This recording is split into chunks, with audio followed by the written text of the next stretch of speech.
Session 3 భిన్నాల గుణకారం. భిన్నాన్ని పూర్ణాంకంచే గుణించుట. 2 అనే పూర్ణాంకాన్ని 1/4 చేత గుణకారం చేసినట్లయితే ఇక్కడ 1/4 ప్లస్ 1/4 అంటే 1/4లు 2 ఉన్నాయి. వీటిని కలిపితే ఇందులో ఉన్నటువంటి పావుభాగము తర్వాత పటంలో ఉన్న పావుభాగము కలిపి మనకు అరభాగం అయింది. కాబట్టి 2 × 1 డివైడెడ్ బై 1 × 4. 2 కాట్లు 2 లవంలో, హారంలో ఒక 4 4 అంటే 2/4. లవంలో ఉన్నటువంటి 2ని హారంలో ఉన్న 4ని 2 కాట్లు 2 2 2 4 అంటే 1/2 సగం.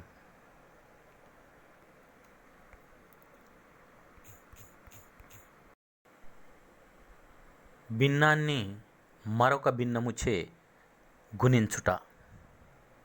1/2 ఇంటూ 1/4.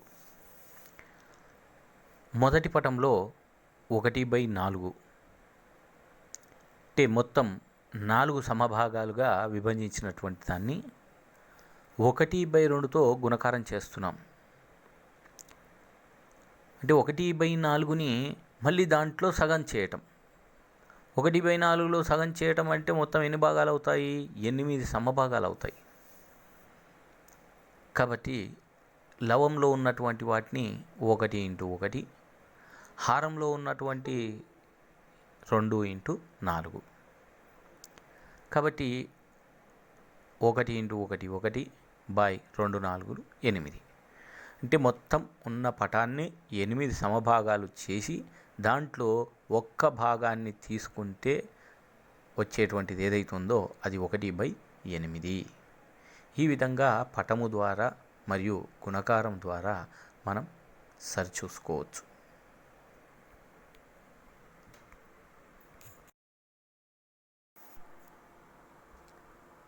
రెండు 2/5 ఇంటూ 2/3 లబ్ధమును పటము ద్వారా చూపించడం.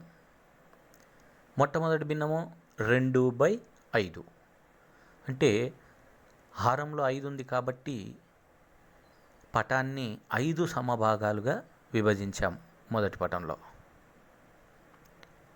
తర్వాత లవంలో 2 ఉంది కాబట్టి 2 భాగాలకు రంగు వేయటం జరిగింది.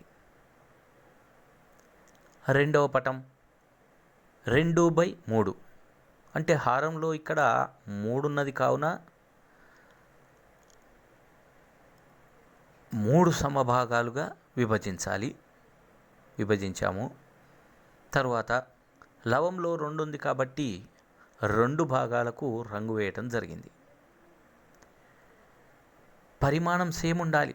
మొదటి పటంది రెండవ పటంది ఒకదానిపై ఒకటి ఉంచినట్లయితే ఏ ఒక్కటి కూడా పెద్దగా కానీ చిన్నగా కానీ ఉండకుండా ఉండాలి. ఇప్పుడు మొదటి పటం పైకి మనం ఇప్పుడు రెండవ పటాన్ని జరిపినప్పుడు ఇక్కడ మూడో పటంలో కనపడుతున్నది ఏదైతే ఉందో మనకు దాన్ని మీరు పరిశీలించండి. మొత్తం చేయబడిన భాగాలందులో 15 ఉన్నాయి. అంటే పై వరుసలో చూడండి చిన్నవి 1 2 3 4 5, అడ్డు వరుసలో నిలువు వరుసలో 1 2 3 మొత్తం 15 సమభాగాలుగా విభజించబడి ఉంది.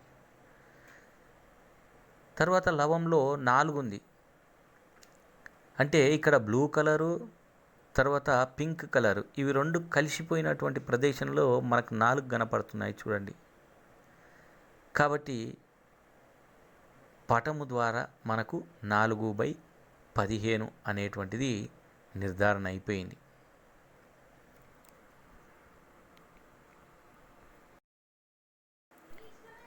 భిన్నాల భాగహారం. ఇక్కడ 3/1/2 అంటే దీని అర్థము 3 యూనిట్లను ఒక్కొక్క దానిలో 2 సమభాగాలుగా విభజించడం అని అర్థం. 3 యూనిట్లలో మొదటి యూనిట్ని ఒక సమభాగంగా 2 సమభాగాలుగా విభజించాం. తర్వాత దాంట్లో కూడా 2 సమభాగాలుగా విభజించాం. తర్వాత 3వ యూనిట్లో కూడా 2 సమభాగాలుగా విభజించాం. ఇప్పుడు మొత్తం ఎన్ని సమభాగాలు అయ్యాయి? ఇక్కడ 6 సమభాగాలు అయినాయి. కాబట్టి 3/1/2 6 అనేటువంటిది 6 సమభాగాలు అవుతాయి అనేటువంటిది మనం పటం ద్వారా ఇక్కడ గమనించవచ్చు. అదేవిధంగా సమస్య ద్వారా 3/1 ఇక్కడ భాగహార గుర్తు కాస్త మనం గుణకారం గుర్తు రాస్తే పక్కన ఉన్నటువంటి భిన్నాన్ని విలోమంగా రాయాలి. అప్పుడు మనకు లవాలలో ఉన్నటువంటి సంఖ్యలను గుణకారం గుర్తు ద్వారా రాస్తాం. 3 2 6 అవుతుంది. హారాల్లో ఉన్నటువంటి 1 × 1 1 అవుతుంది. 6/1 దట్ ఈజ్ ఈక్వల్స్ టు 6. కాబట్టి ఇక్కడ పటం ద్వారా మనం చూపించినటువంటి 6 సమభాగాలు, సమస్య ద్వారా మనం చేసినటువంటిది కూడా 6 వచ్చింది.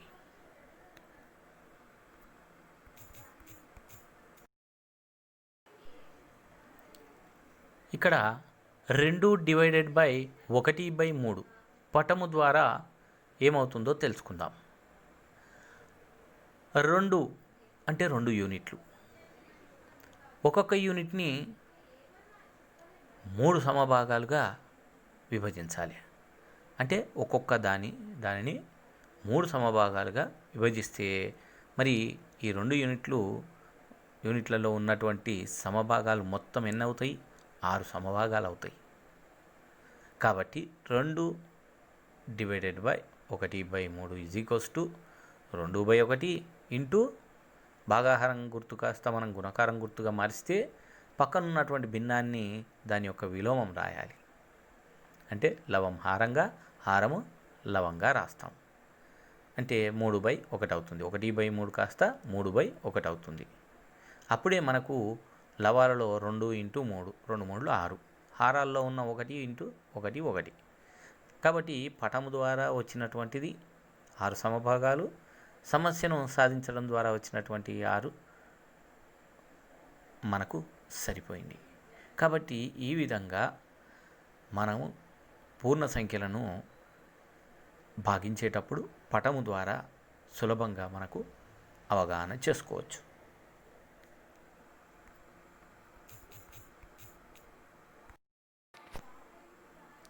భిన్నము యొక్క గుణకార విలోమం అంటే ఒక పూర్ణ సంఖ్యను భాగించేటప్పుడు ఒక భిన్నం చేతన కానీ లేక ఒక పూర్ణ సంఖ్యతో కానీ భాగించేటప్పుడు గుణకారం గుర్తు కాస్త భాగహారం గుర్తు కాస్త గుణకారం గుర్తుగా మారిస్తే పక్కనున్న సంఖ్య యొక్క విలోమాన్ని రాయాల్సి ఉంటుంది. కారణం ఇంతకుముందు సమస్యలో మనం చూసాం, పటాల ద్వారా ఆ పటాల్లో వచ్చినటువంటి సమభాగాలు ఏవైతున్నాయో ఇది విలోమం రాయడం ద్వారా సరిపోయింది, సరిచూసాం. అదేవిధంగా ఇంకా 2 సమస్యలు చూద్దాం. ఇక్కడ 5/1/3 ఈజ్ ఈక్వల్స్ టు 5 పూర్ణ సంఖ్యని హారంలో ఏం లేదు కాబట్టి 5/1గా రాసాం. భాగహారం గుర్తు కాస్త గుణకారం గుర్తుగా రాస్తున్నాం. ఇక్కడ పక్కనున్న భిన్నం ఏం కావాలి? గుణకారం గుర్తుగా మార్చినప్పుడు దాని యొక్క విలోమం కావాలి. అంటే లవం హారంగాను, హారము లవంగాను. కాబట్టి హారంలో ఉన్న 3 ఇక్కడ లవంలో రాస్తాం, లవంలో ఉన్న 1ని హారంలో రాస్తాం. అప్పుడు 3/1 అవుతుంది. ఇప్పుడు లవాలలో ఉన్నటువంటి 5 × 3 గుణకారం చేసినట్లయితే 5 3 15 డివైడెడ్ బై హారాల్లో ఉన్న 1 ఇంటూ 1ని గుణకారం చేస్తే 1. కాబట్టి 15/1ని మనం 15గా రాస్తాం.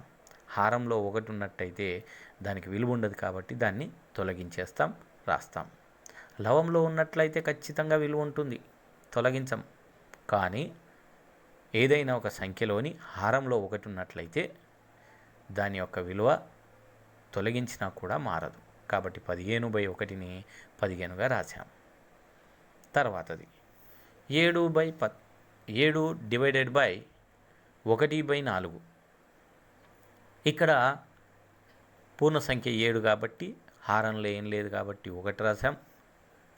భాగాహారం గుర్తు కాస్త గుణకారం గుర్తుగా రాస్తే దాని యొక్క విలోమం రాశాము. అంటే లవం హారంగాను, హారం లవంగాను, అంటే 4/1 = ఇప్పుడు లవాలలో ఉన్నటువంటి సంఖ్యలను గుణకారం గుర్తుతో రాశాం.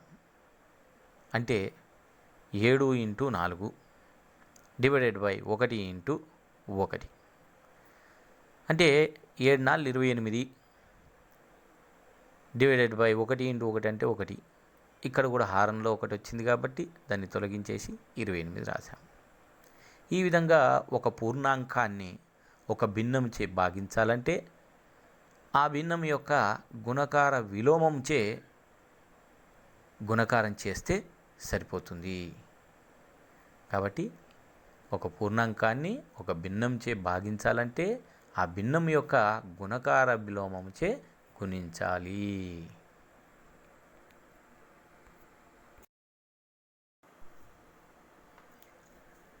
ఇక్కడ చూడండి, 2 సంఖ్యల మధ్యలో భాగహారం గుర్తు ఉంటే దానిని మనం గుణకారం గుర్తుగా మార్చి పక్కనున్న సంఖ్యను దాని విలోమంగా మార్చితే సరిపోతుంది. ఇంకొక 2 ఉదాహరణలు చూద్దాం. 24 / 3/5. అంటే 24 తర్వాత భాగాహారం గుర్తును ఇక్కడ మనం గుణకారం గుర్తుగా మార్చాము. మార్చినప్పుడు పక్కనున్నటువంటి సంఖ్య యొక్క విలోమం 3/5 ఉంది కాబట్టి 5/3గా రాసుకోవాలి. 24ని 8 × 3 = 24 × 5/3. ఎందుకంటే ఇక్కడ హారంలో 3 ఉంది కాబట్టి ఈ సంఖ్యలో కూడా 3 ఉంది కాబట్టి 24లో కూడా 3 ఉంటుంది కాబట్టి లవహారాల్లో ఉన్నటువంటి 3 క్యాన్సిల్ అయిపోతే మనకు మిగిలేది 8 × 5 8 × 5 = 40. కాబట్టి ఈ విధంగా మనకు 24 / 3/5 మనకు 40 వచ్చింది. తర్వాత రెండో ఉదాహరణ 1/2 / 5/6. మొట్టమొదటి భిన్నము 1/2. తర్వాత భాగాహారం గుర్తుంది, దాన్ని ఏం చేసాము, భాగాహారం గుర్తుంటే గుణకారం గుర్తుగా మార్చుకోవాలి. మార్చుకున్నట్లయితే పక్కన ఉన్నటువంటి భిన్నం ఏదైతే ఉందో అది దాని యొక్క విలోమం రాయాలి. 5/6 ఉంది కాబట్టి 6/5. ఇక్కడ లవాలలో ఉన్నటువంటి సంఖ్యలు 1 × 6, హారంలో ఉన్నటువంటివి 2 × 5. 1 6 6, 2 5 10, 6/10. ఇది మనకు ఇంతకుముందు చేసినటువంటి సమస్యల్లో ఇది కూడా అట్లాంటిదే. కొద్దిగా దీని మీద మీకు మంచి అవగాహన కొరకు మరి 2 ఉదాహరణలు తీసుకోవడం జరిగింది.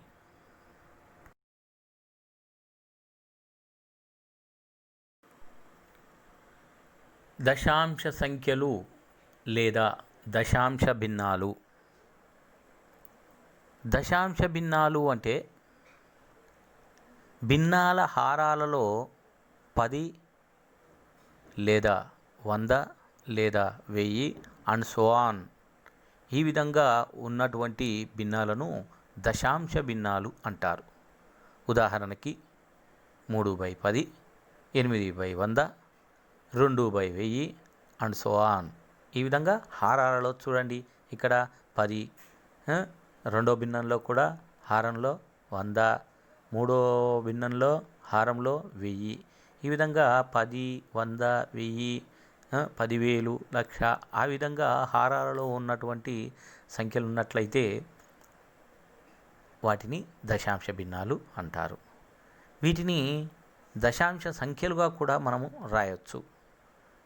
0.3, 0.08, 0.002 ఈ విధంగా కూడా మనము ఈ దశాంశ భిన్నాలను దశాంశ సంఖ్యలుగా కూడా రాయవచ్చు.